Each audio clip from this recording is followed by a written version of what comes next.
All right. Welcome, everybody. Good morning, good evening, good afternoon, and welcome to Neo4j Live. Today, the topic is building graph-powered mobile apps with Flutter and Neo4j. And I'm super happy to have Nabeel join me today. Hi, Nabeel. How is it going? Hey, very nice to be here. It's going well. I'm Nice to have you. excited to show some Dart code, some Flutter code, and talk about Neo4j. Cool. Yeah, sounds good. Sounds good. Thank you very much. Yeah, we can probably dive almost right in. I wanted to make sure that everybody knows, as usual, this is obviously supposed to be interactive. So if you have any questions on Neo4j in general, but particularly now that we have Nabeel today join us on mobile application development, maybe on Flutter in particular, on how to do stuff with Neo4j and mobile maybe. So if you have a couple of those burning questions in your mind, and let us know. Put it in chat, and anytime you have something, then we'll look out for it, and we can answer a couple of the questions there for sure. Yeah, so Nabeel, maybe before we dive in the hard topic of mobile application development with Neo4j graphs and Flutter and all that, can you give us a few words about yourself? Who you are, what you do when you not build mobile apps, maybe, and maybe a little bit how did you come, to discover graphs, and how did that become something you thought, okay, hey, this is actually pretty cool. I want to build something with that. Yeah. So I've been a dev for like 5-6 years now. So I started my journey in Flutter, but very soon, as every dev ever, you start branching out to different technologies and different roles. So very early on in my career, I actually started working in open source. Oh, cool. So I started working at a company called CodeMagic, where I was actually triaging issues on the official Flutter repo. And that's where I found my love for open source. And before that, I never thought about building libraries. I never thought about contributing to open source. And after that, I joined another company working on Firebase SDKs. You know, so um, that was an amazing time. And during that time, I met someone in a DevFest event in Delhi, in India. Yeah.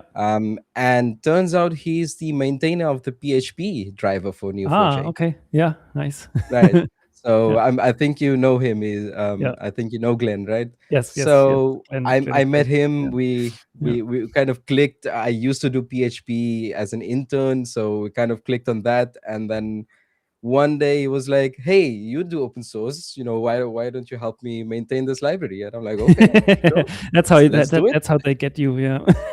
Yeah. So I started contributing to the Neo4j PHP library and the Symfony bundle. I also scaffolded the initial version of the Laravel package that I think now is also published. So I got into the depths of how Neo4j works, how graphs Mhm. work, and then more technically how a driver works. I've drivers are always this black box to developers. Yeah. You work with any relation database or graph database, you have no idea what's going on at the hood. And working in this PHP library, like made me feel like, okay, I want to work with graphs more, but I'm a Flutter dev. you know Mhm. i'm I love Dart, I love Flutter. PHP was always second. And I took a look at what's available for Neo4j in Dart, and the only thing I found was libraries that wrap the HTTP API Okay. for Neo4j, and that to the old one, not the newer query API.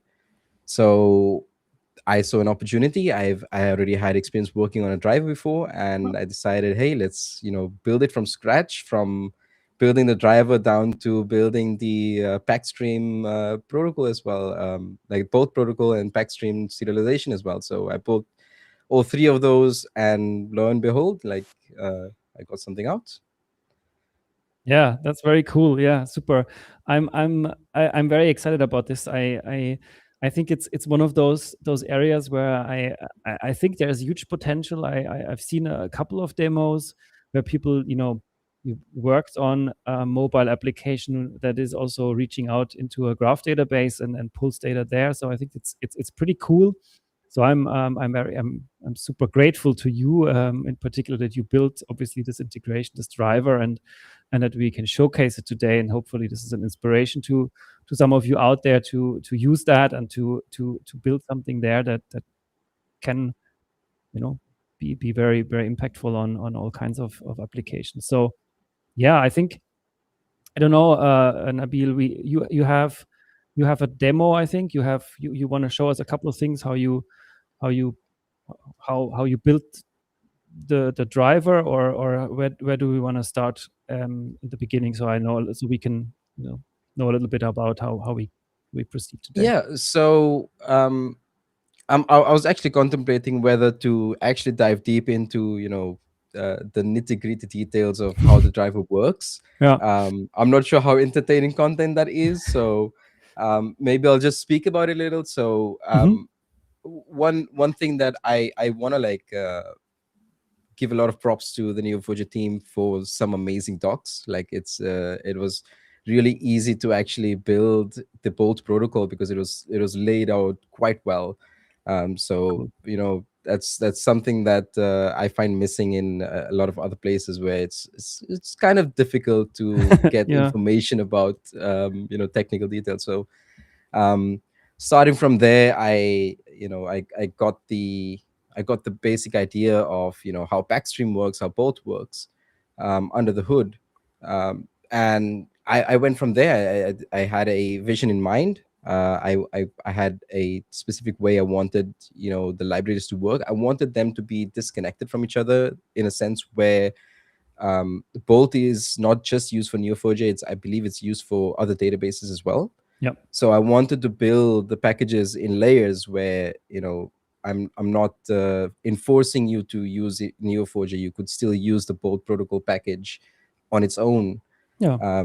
So that's kind of how I set up to build it. So I built 3 packages: one for the serialization for backstream, one for the Bolt protocol itself, and then on top of that, the driver itself. So yeah, it was it was quite challenging, to be honest, Yeah. because I had to do a lot of binary programming, which is always Yeah, fun.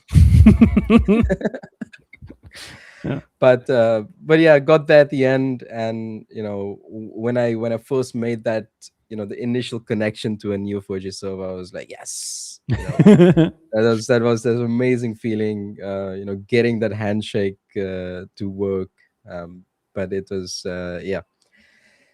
So yeah, from there on, I decided to build it with the at the time latest Neo4j. I think it was at the time when Neo4j moved to versioning via dates, or rather the year. Yeah. The initial 2025. Yeah. Exactly, 2025 direct release. That's alongside with the Aura, so to update the product quicker and not be so dependent on sort of rigid release cycles. And so, okay, the idea is you have a feature, it's ready, let's put it out there. Don't wait until Amazing. Yeah. some weird arbitrary date where we say, okay, version 6.1 comes out in whatever, so it doesn't matter, it's ready now, let's ship it. Yeah, and yeah, I built the driver with that in mind. So unfortunately, the driver doesn't have support for Neo4j 4, but I believe it should be compatible with 5 and 2025 versions as well. Yeah, I mean, as much as I think Neo4j generally tries to keep versions going, and I think there is a long time support version with version 4.4 something. But on the other hand, you miss out on lots of features, you miss out on lots of improvements, not just in performance and response time and all that, but generally ease of use and all of that. So I would always suggest, if you can, and if it's not a huge deal, and if you don't lose features, you because obviously some things might be getting deprecated, upgrading to a later version. So if you are still on 4, it's time. It's time. It's definitely time. It's version 5 has been out forever, so Exactly. there's no excuse. No. And then it is exactly for this reason, right? I mean, you are now supposed to maintain a wider range of versions that work with the driver. So if you then had to, it's just another version. Yeah, exactly. Version 4.4 is the old version on long-term support, indeed. But well, if you want to do mobile apps, you should be using something newer than 4.4.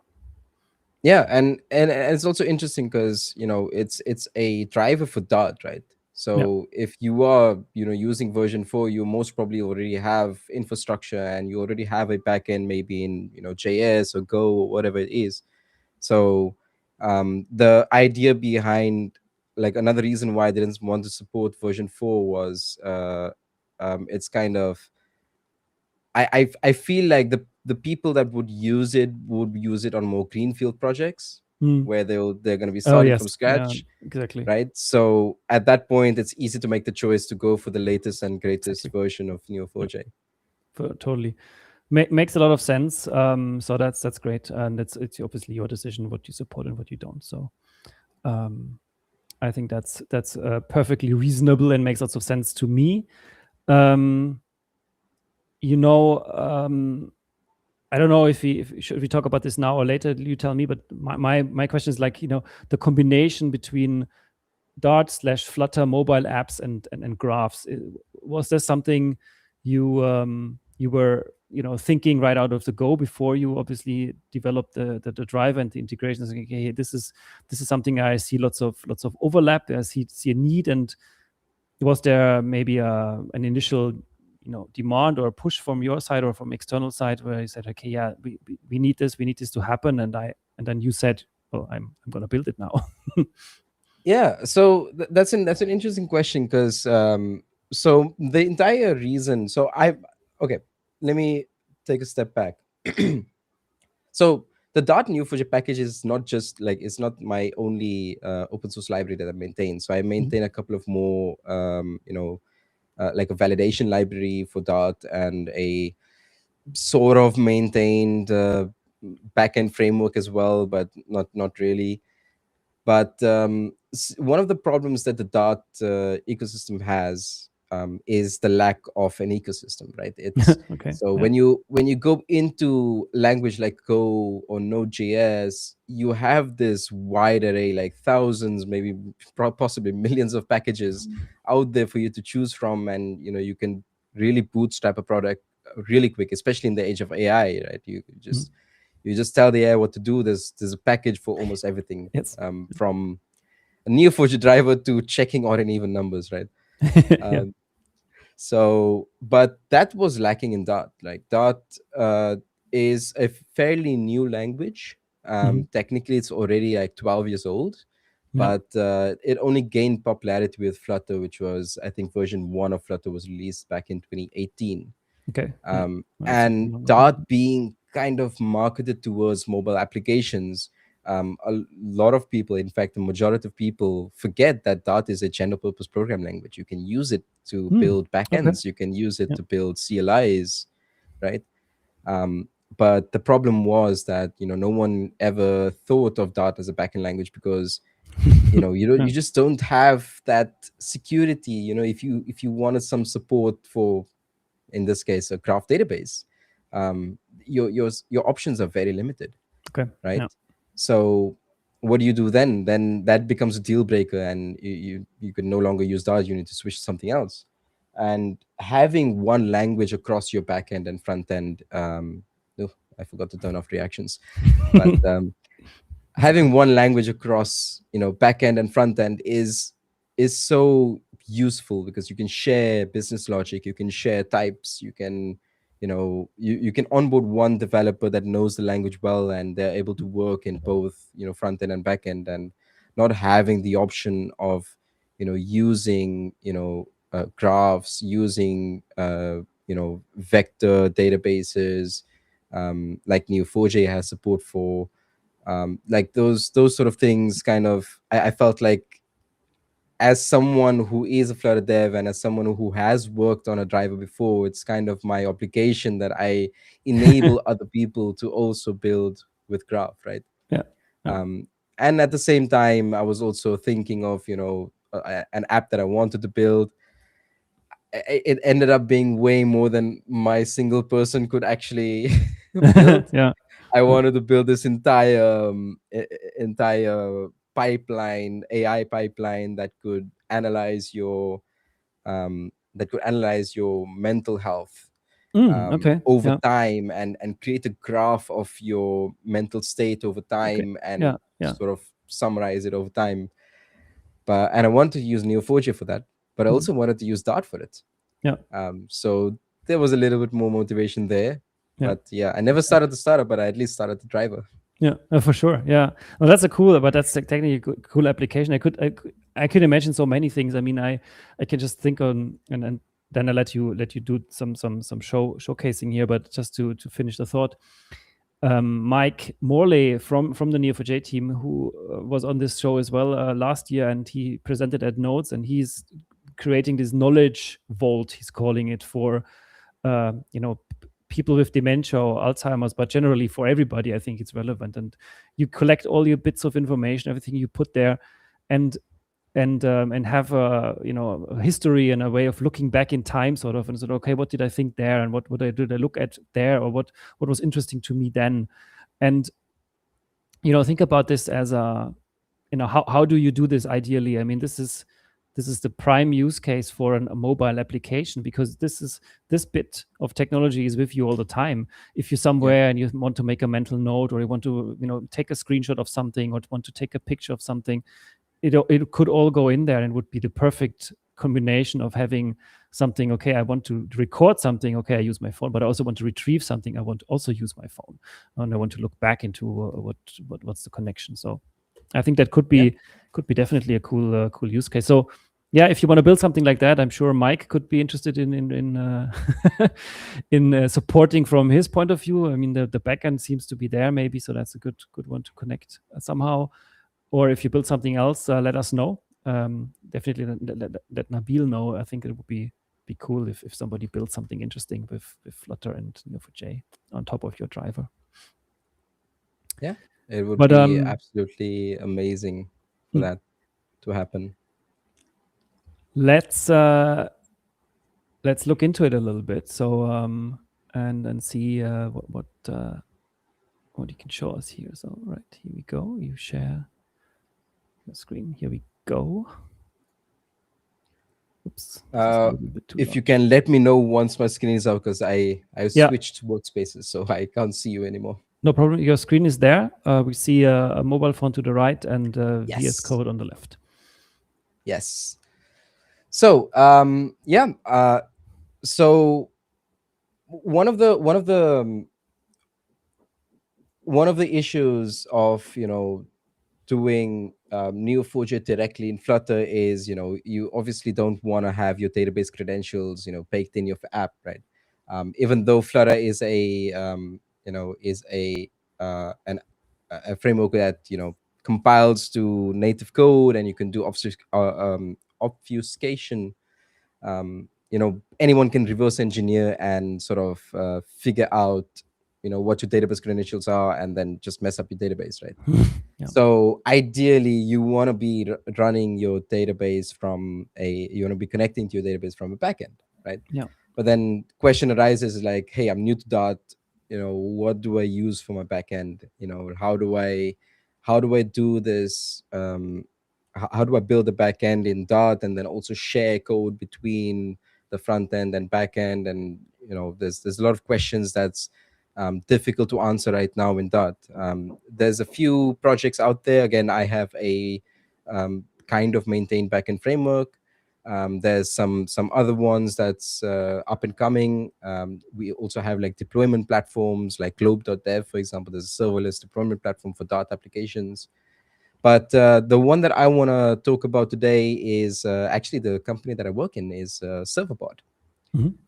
So with Serverpod, it's extremely easy for you to connect your backend to your front end, aka Flutter, right?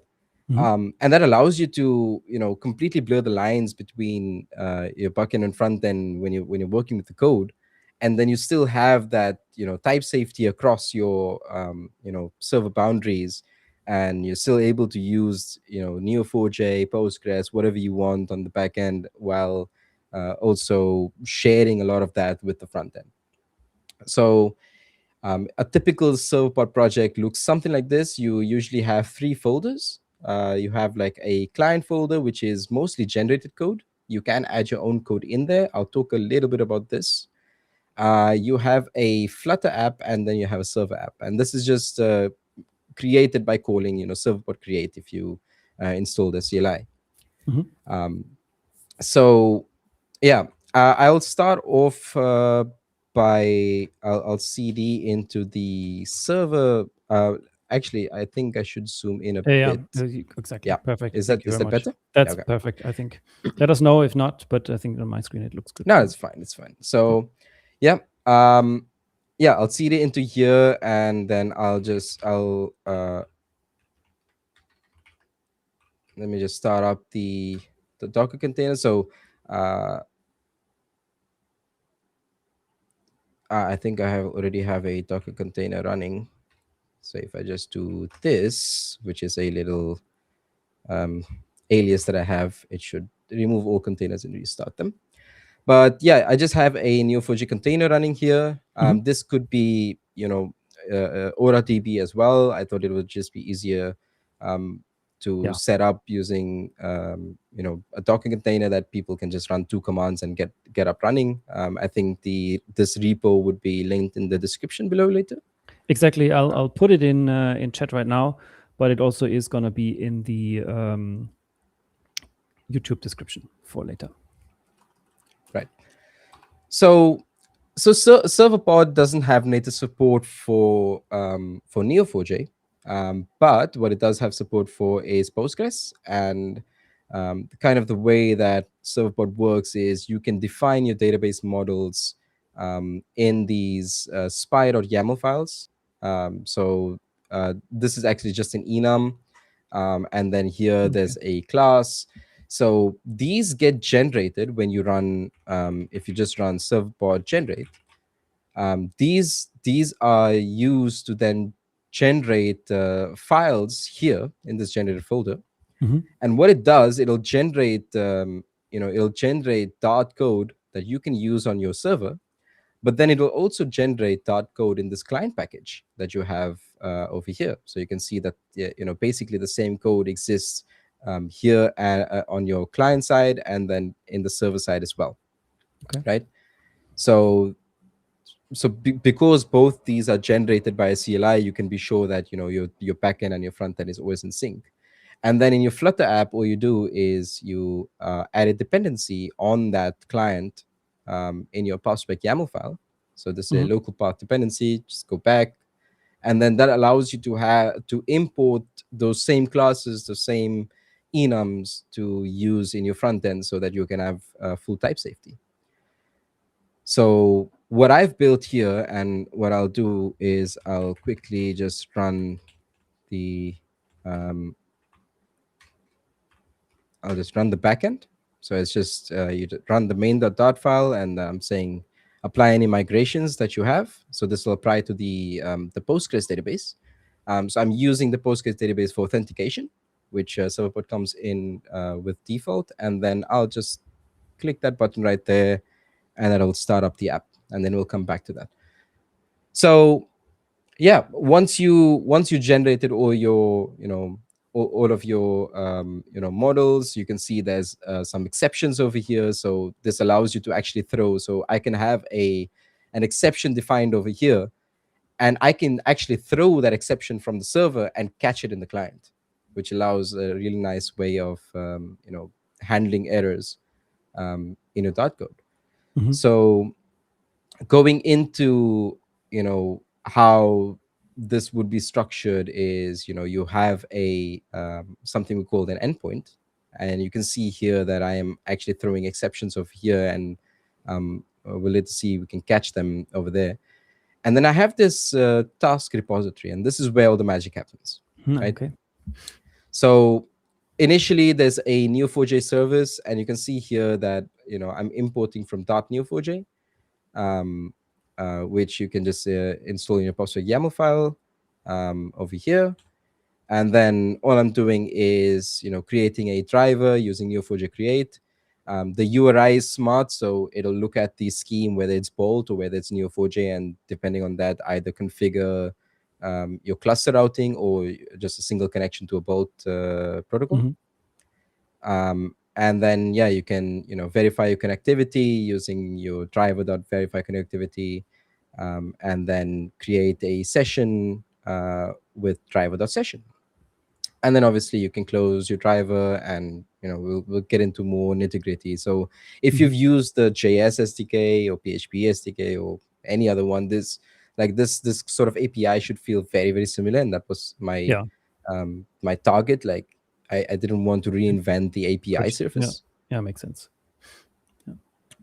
So in the repository, we create a session. In a finally block, we close it. This is important to ensure that there's no memory leaks. And then, like, you can see that it's pretty it's really easy to just create a just do session run, put in your query down there. You put your substitutions over here, and then you can pass your params to the driver so that you can run this query. Now, one thing to note here is that I went ahead and I actually made another 2 libraries complementing the main driver, which is, you can see in this PubSpec YAML file, there's a library called .neo4j OGM and then .neo4j OGM generator. Okay. So these are code generation libraries. Now, it's not very sophisticated. It's not a real OGM in the sense that it doesn't, like, you don't have like schema files that you can create right now. It's kind of rudimentary right now. It was kind of an experiment, Okay. but it's something that it allows you to basically generate certain like code to automatically understand what fields you have in a class. So you can annotate a class with a label, and then you can put the fields that you want in the class itself. It'll actually analyze the code and then generate snippets of code that you can put in your queries itself. So it'll actually generate certain things like this. If you see this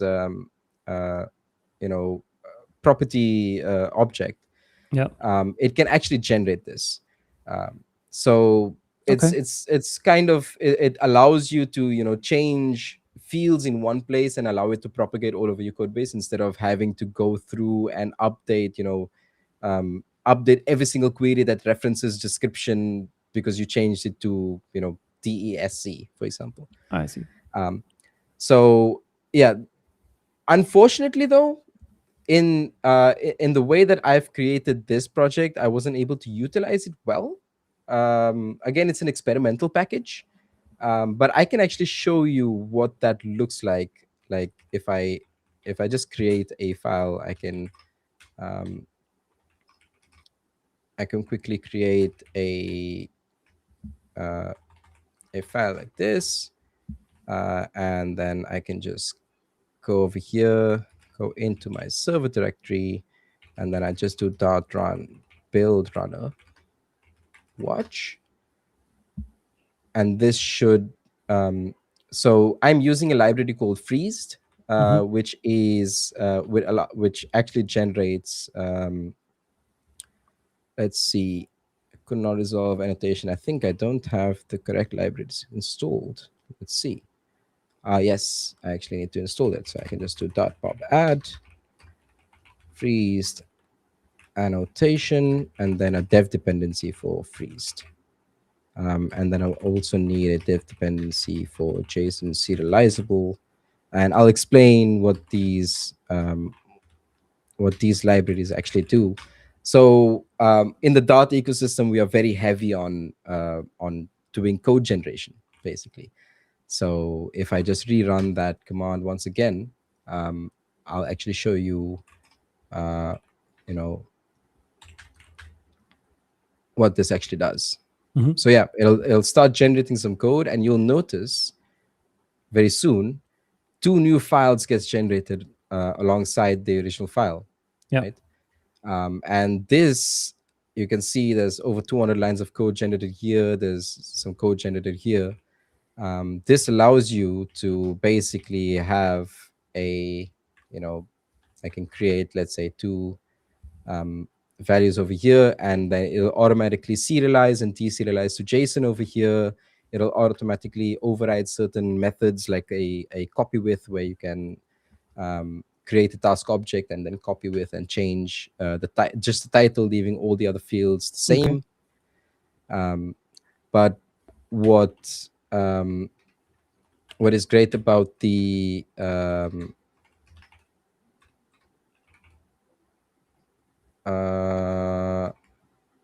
not task node, I actually have a, if I'm not mistaken, if I go to models, I actually do have this actually set up over here. So this is what the class would look like without freeze. It's highly recommended to use something like freeze to ensure deep equality. Mm-hmm. But you can see here that I have a class where I'm using Cypher element ID. It also does have support for the integer based IDs, Yeah. which Okay. is actually replicated. So you Yeah. can use Cypher ID over here, but it is marked as deprecated. Yeah. Um, so I have support for that if someone is connecting to an existing system. But you can see there's an element ID, there's some title description, and if you see here, I have the Cypher node, and I've said that, hey, this label is task, right? Yeah.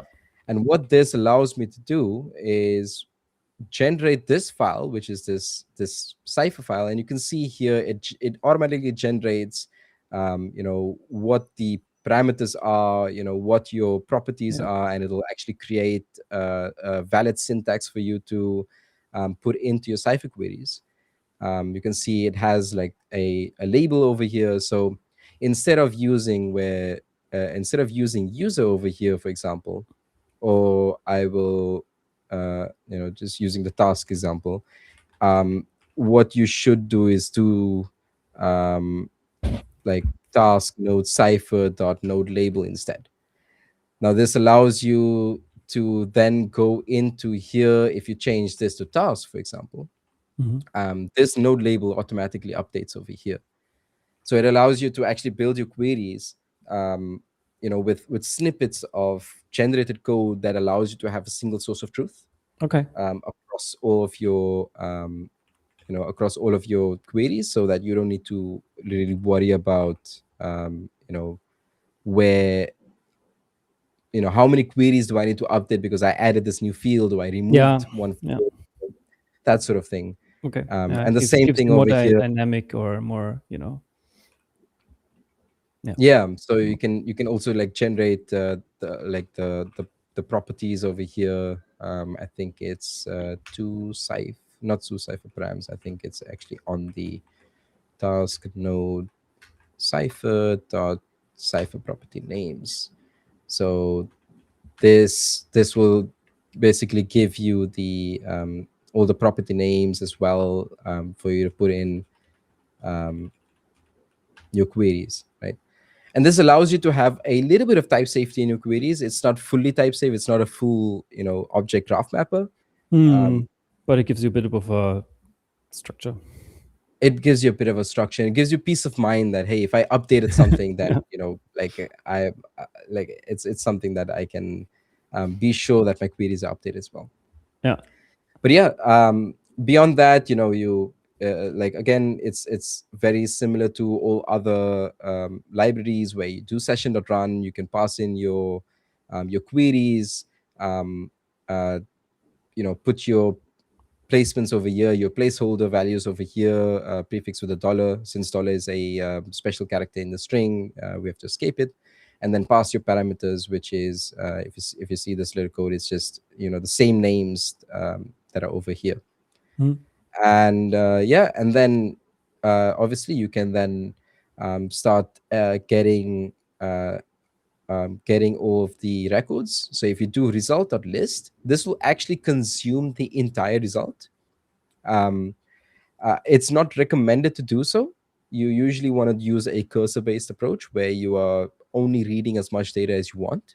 Okay. Yeah. But in this case, I'm just using list over here because there is going to be only one node in this result, right? So we're only returning one node. So Oh, okay. I see. Yeah. Well done. yeah, so we can just do result.list.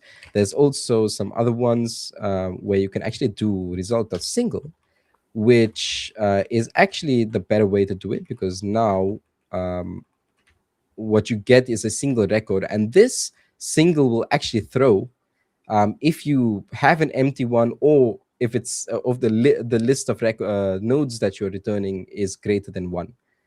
So you're Okay. So basically you get explicitly saying my result only has one node, Yeah. right? And these are all things that exist on the Dart standard library. So if you have a list, for example, single exists as a property on a Dart list. So I made extra sure that even though I am sort of adapting existing libraries syntax or the API surface to Dart, that Dart devs also feel right in home using this library, so that they can use things like single, things like first, those sort of thing. But Yeah. It's great. then Yeah. yeah, and then you can, since you just get a list of records over here, you wait it, it'll fetch those records from the database, and then grab the first one. Since we return t over here, we can just say, hey, get the node t. And then you can see here task node.from node. This is automatically again generated from the OGM that I talked about.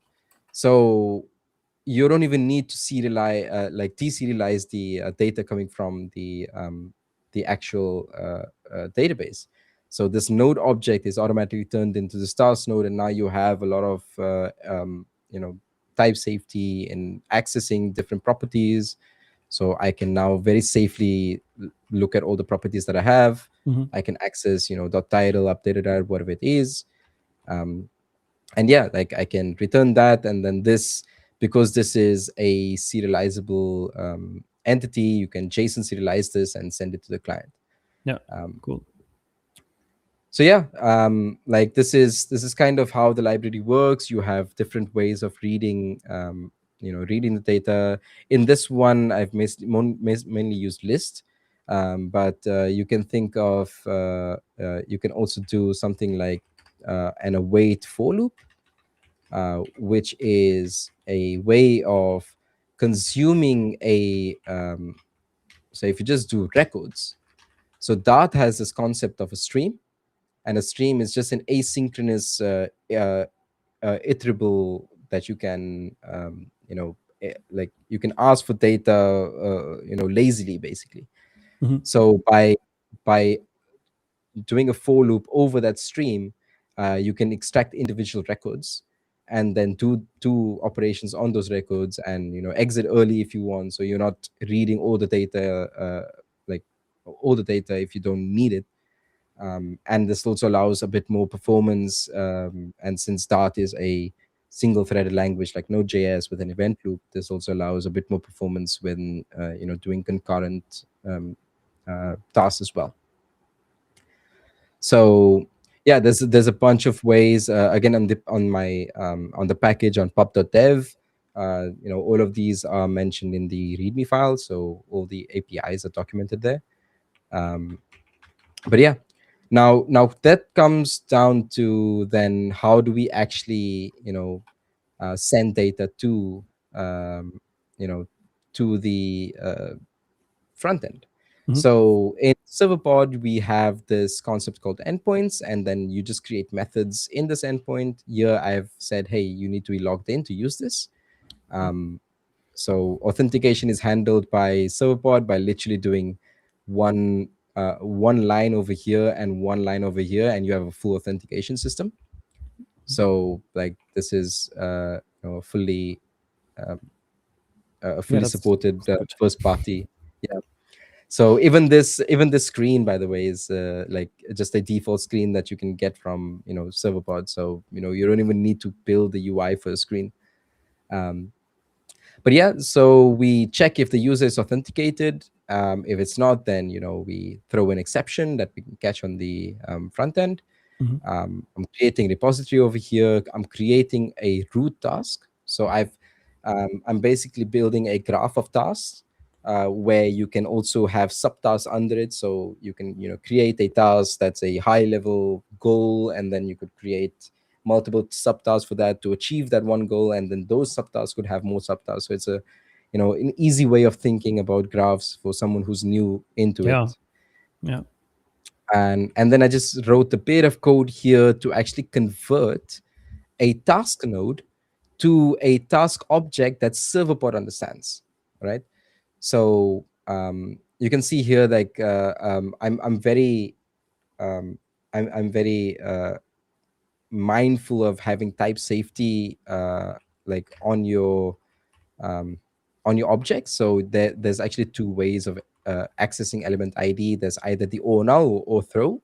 If you know an element ID exists, which if you're fetching from the database, an element ID will exist, right? Mm. So you can just have an O throw, and this because Dart is null safe, Dart will know, this is just always going to be a non-null value, right? But if you don't know whether it's going to be there or not, then you can have a nullable string here to then later check if the element ID exists or not. So that's how I kind of solve the issue of having um, the ability to define classes with an ID that may or may not exist. So it's kind of a union uh, value here, this element ID. So yeah, I'm converting it to a task object. This is a task object that is actually generated by serverpod. Mhm. And the reason why we need to do this is because serverpod has its own serialization protocol to ensure type safety between server and client. So there has to be a bit of a mapping stage that needs to happen to convert our OGM class to serverpod's native class. And that's literally all. You just return that class, and you run serverpod generate, and it automatically creates methods on the client. So let's hop over to um, Flutter for a bit. So I have, for example, this task list screen defined here, and you can see, when it's initially loaded, we are loading task. All I'm doing is this client object, which I'm getting from which I'm setting up from serverpod. So I'm just Mhm. setting the local URL over here. All I'm doing is doing client. This task is automatically generated from the name that you passed over here. So it automatically takes this name, strips out endpoint, and then this get tasks is literally just this name. So if I change this name over here, this will actually have an error because get task will no longer exist. So you have this very nice type safety across your server and client boundaries, and you're able to run your Neo4j queries without the risk of your credentials being exposed on someone's device who this script kiddie who decided to um, uh, go ahead and reverse engineer your app and try and extract those credentials. So So I don't yeah, know. Just sorry for interrupting, but in the interest of time, can you show a little bit how the app yeah, I will. actually? I will. So Okay. yeah, Yeah. let's sign up. So I don't have an actual email provider set up, so it's actually going to log the OTP that comes in. But let's say I create an email here, so I'll just do bill@example.com. Hit continue, and then it's actually going to try and send an OTP. But since I don't have an actual email hooked up to this, it'll just log it in the console over here. So you can see here registration code, and you can just copy this registration code here, Mhm. come over here, do it a command V, there we go. And then you can set your password. And again, all Mm. of this UI is completely built in. You click on Okay, sign cool. up, and there you go. And you can see in the logs, it's calling the correct methods. We are getting the task right now. This is a new account. There's no task here. Let's say, oh, hello, Neo4j. We can add a little description if you want. Um, something about graphs. Add a status or due date, and then save it. And then we've created a simple node over here. Mhm. And then within here, you can then add a subtask. Again, let's just call this subtask 1. In this case, I want to add a due date of tomorrow. I want to say that this is in progress, and then I create it. And then I can click into this subtask and create another one, or create a sibling subtask if I want. And all of this, will be, if I grab the password from the Docker Compose file.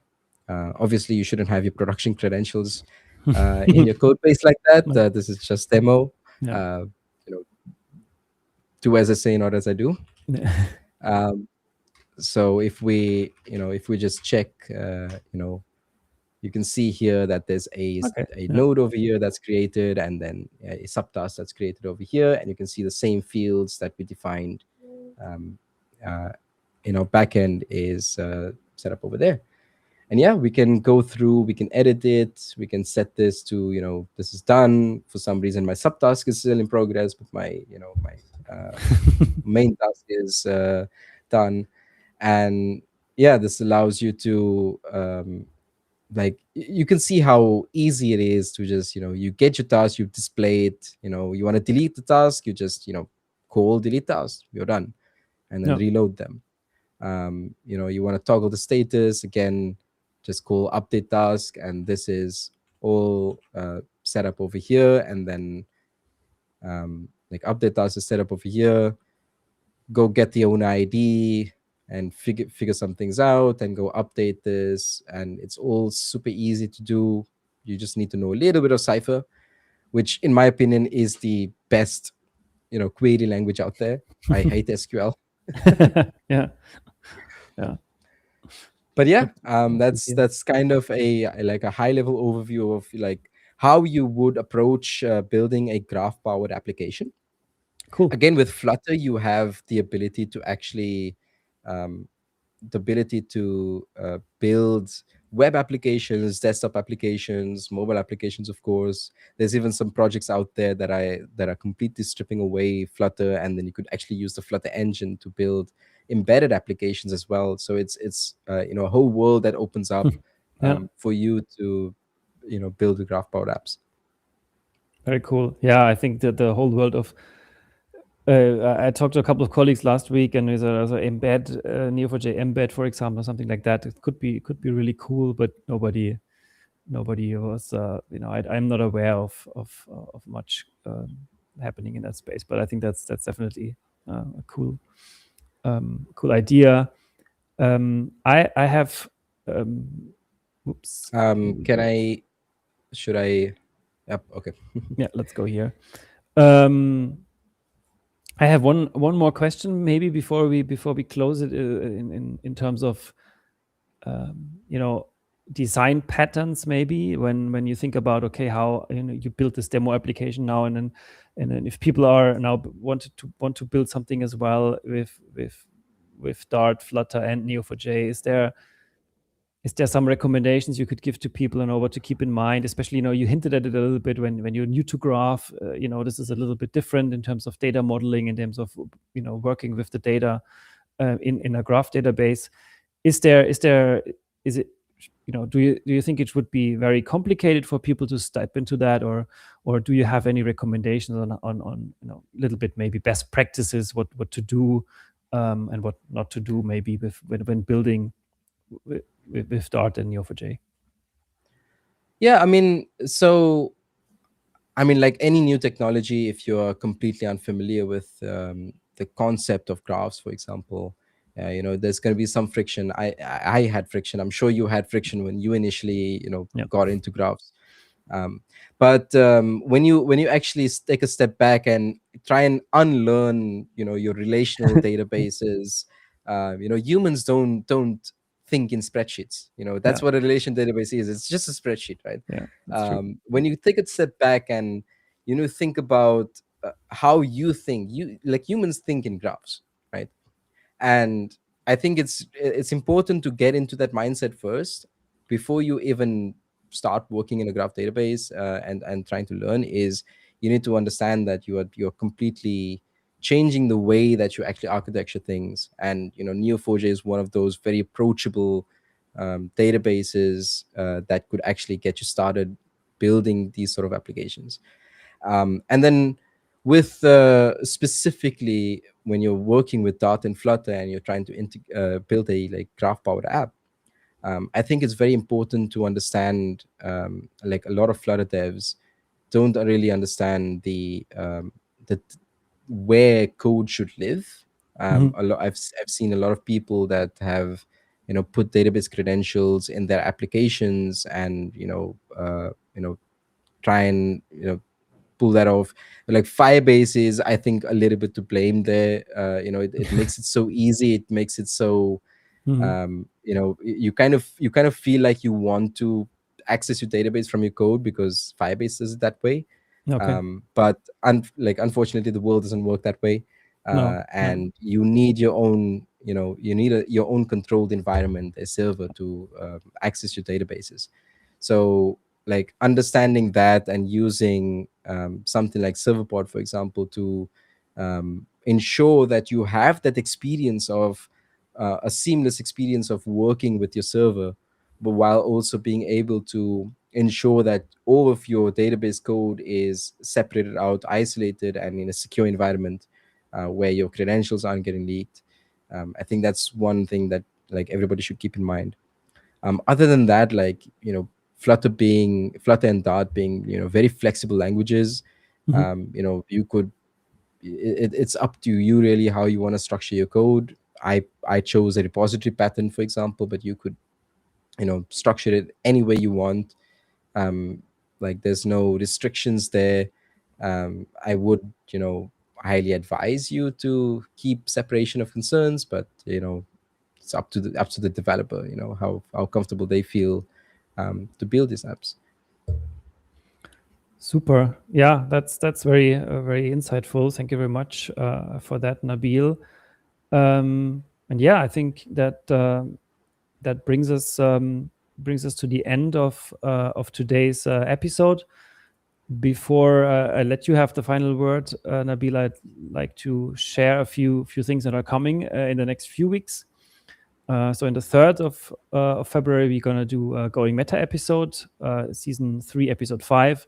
I'm out that week, so that's why Adam is taking care of it. So the episode will be in the very capable hands of Jesus and Adam. So join that if you like. On the 9th of February, we're gonna look into Aura agents. So if you're into agentic AI, I think that should be a fun episode. And on the 12th of February, we talk about language and logic and why graphs AI or GraphRag in particular, and context graphs, I guess, is the new word, is very important and why that helps building applications. And Nodes AI is around the corner. So the call for paper has ended, so you missed that. But on the 15th of April, we're going to have a full day of AI talks with graphs. So that should be very, very interesting. And in all of March, we're going to run a bunch of workshops leading up to it. So it should be fun and very exciting. And if you want to know more, the developer pages are there for you.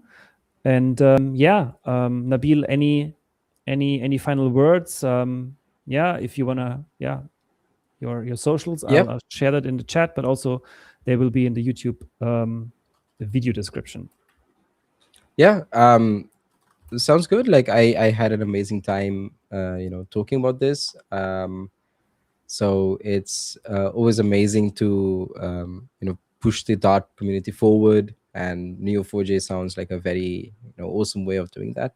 But yeah, feel free to connect with me, and we can talk more about Neo4j, about Dart, about Flutter, about Serverpod, whatever you want. And I'm happy to answer any questions over at the social as well.